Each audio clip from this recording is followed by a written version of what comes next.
ನಾಯಕರು ಬಿಜೆಪಿಯಿಂದ ಅವರು ಬಂದಿದ್ದರು ನಮ್ಮ ಕಚೇರಿಗೆ. ಎಲ್ಲವರು ಕೊಟ್ಟಂತ ಎಲ್ಲ ಯಾವ ಪಕ್ಷದವರು ಯಾವ ಅಹವಾಲುಗಳನ್ನು ಮತ್ತು ಬೆಂಗಳೂರಿನ ಯಾರು ಹಿರಿಯ ನಾಗರಿಕರು ಬಂದಿದ್ದರು ಅವರೆಲ್ಲವನ್ನೂ ಅಟೆಂಡ್ ಮಾಡಲಿಕ್ಕೆ ನಾವು ನಮ್ಮ GBA ಮುಖ್ಯ ಯಾರು ಕಮಿಷನರ್ ಇದ್ದಾರಲ್ಲ ಅವರು ಡಿಸ್ಟ್ರಿಕ್ಟ್ ಎಲೆಕ್ಟರಲ್ ಆಫೀಸರ್ ಅವರು ನಮಗೆ. ಸೊ ಅವರಿಗೆಲ್ಲ ನಾವು ಡೈರೆಕ್ಷನ್ ಕೊಟ್ಟಿದ್ದೇವೆ, ಅವ್ರು ಮಾಡ್ತಾ ಇದ್ದಾರೆ. ಅವೆಲ್ಲವನ್ನೂ ಸರಿಪಡಿಸಿ ನಾವು 18/4/2026 ಮತದಾರರ ಪಟ್ಟಿಯನ್ನು ಪಬ್ಲಿಷ್ ಮಾಡೋರಿದ್ದೇವೆ.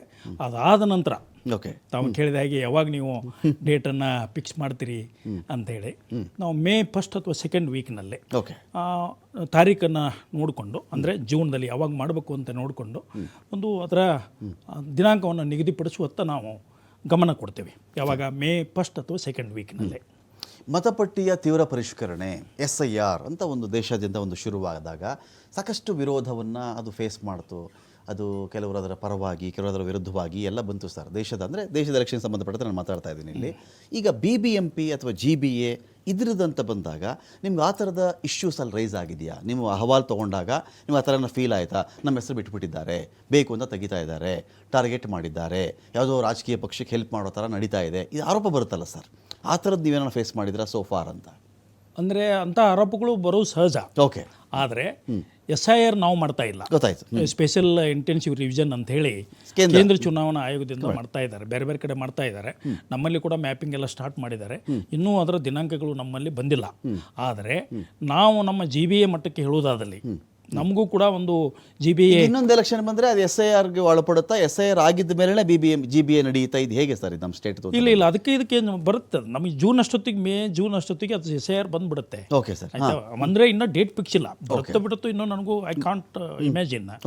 ಬಟ್ ನಾವು ಯಾಕೆ ಪ್ರೆಸೆಂಟ್ ನಮ್ಮ GBA ಮತದಾರರ ಬಗ್ಗೆ ಹೇಳುವುದಾದಲ್ಲಿ ಇದು ಅಕ್ಟೋಬರ್ 1, 2025 ಮತದಾರರ ಪಟ್ಟಿಯನ್ನು ಅಳವಡಿಸಿಕೊಂಡು, ಅಂದರೆ 1/10/2025 ಮತದಾರ ಪಟ್ಟಿಯನ್ನು ಅಳವಡಿಸಿಕೊಂಡು ನಾವು ಈಗ ಚುನಾವಣೆಗೆ ಹೋಗ್ತಾ ಇದ್ದೇವೆ.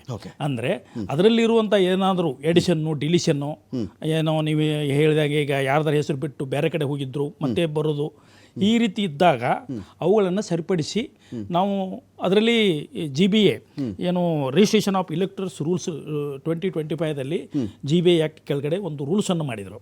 ಅದರಲ್ಲಿಯೂ ಕೂಡ ನಾವು ಮತದಾರರ ಪಟ್ಟಿಯನ್ನು ತಯಾರು ಮಾಡುವಂಥ ಅಧಿಕಾರವನ್ನು ಸರ್ಕಾರ ಕೊಡ್ತು, ಶಾಸಕಾಂಗ ಕೊಡ್ತು ನಮಗೆ. ಅವನ್ನೆಲ್ಲನೂ ಮಾಡಿ ಫಾರ್ಮ್ ನಂಬರ್ 4, 5, 6 ಈ ರೀತಿ ಇತ್ತು.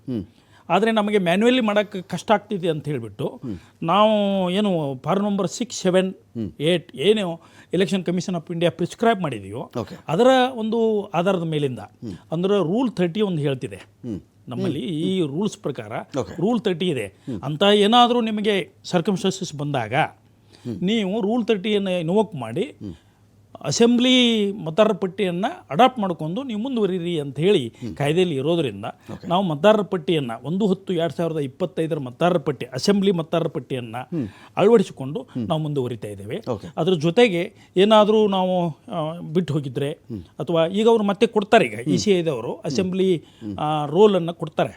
ಈ ಮೋಸ್ಟ್ಲಿ ಜನವರಿ, ಫೆಬ್ರವರಿ, ಮಾರ್ಚ್, ಈ ಏಪ್ರಿಲ್ 1st ವೀಕ್ನಾಗ ಬರಬಹುದು ಅಂತ ನಾನು ನಿರೀಕ್ಷೆ ಇದ್ದೇನೆ. ಅಂದರೆ ಸಪ್ಲಿಮೆಂಟರಿ ವೋಟರ್ಸ್ ಲಿಸ್ಟು, ಯಾರಾದರೂ ಹೊಸ 18 ವರ್ಷ ಆದವರು ಅಥವಾ ಡೆತ್ ಆದವ್ರದ್ದು ಬಿಟ್ಟು ಇಂಥದ್ದೊಂದು ಬರ್ಬೋದು ಅಂತ ತಿಳ್ಕೊಂಡಿದ್ದೇನೆ. ಅವನ್ನೆಲ್ಲ ನೋಡಿಕೊಂಡು ನಾವು ದಿನಾಂಕವನ್ನು ಮಾಡಿಸ್ತೇವೆ, ನಿಗದಿಪಡಿಸ್ತೇವೆ. ಆದರೆ ನೀವು ಹೇಳಿದಂಗೆ SIR ಅದು ಎಲೆಕ್ಷನ್ ಕಮಿಷನ್ ಆಫ್ ಇಂಡಿಯಾದವರು ಮಾಡೋದು, ನಮಗೆ ಅದು ಬರೋದು ಅದಕ್ಕೆ ಇದಕ್ಕೂ ಏನೂ ಸಂಬಂಧ ಬರಲ್ಲ. ಕನ್ಫ್ಯೂಷನ್ ಇರ್ತಾರೆ ಸರ್, ಅದು ಬಂದ್ಬಿಡುತ್ತೇನೋ, ಅದಾದ್ಮೇಲೆ ಎಲೆಕ್ಷನ್ ನಡೆಯುತ್ತೆ ಗೊತ್ತಾಗಲ್ಲ. ಕರೆಕ್ಟ್. ಯಾಕಂದ್ರೆ ಅವರು ಇಲ್ಲಿ ಅವರಿಗೆ ಎಲೆಕ್ಷನ್ ಕಮಿಷನ್ ಕ್ಲಾಶ್ ಏನಾಗಲ್ವಾ ಸರ್? ಅದ್ರ ಪಾಡ್ಗದು ನಿಮ್ಮ ಪಾಡು ನಿಮ್ಮ ವರ್ಕ್ ಅಂತ ಬರ್ತಾ ಇದ್ರಲ್ಲಿ ಮತದಾರರ ಪಟ್ಟಿ ಪರಿಷ್ಕರಣೆಗೆ ಸಂಬಂಧಪಟ್ಟಂತೆ ಅದೇ ದೊಡ್ಡ ಪ್ರಶ್ನೆ ಸರ್. SIR ಆಗ್ಬೇಕಲ್ರಿ, ಅಲ್ಲಿವರೆಗೂ ಚುನಾವಣೆ ನಡೆಯಲ್ಲ ಅಂತ ಕೆಲವರು ಮಾತಾಡ್ಬಿಡ್ತಾರೆ. ಹಾಗೇನಿಲ್ಲ. ಓಕೆ.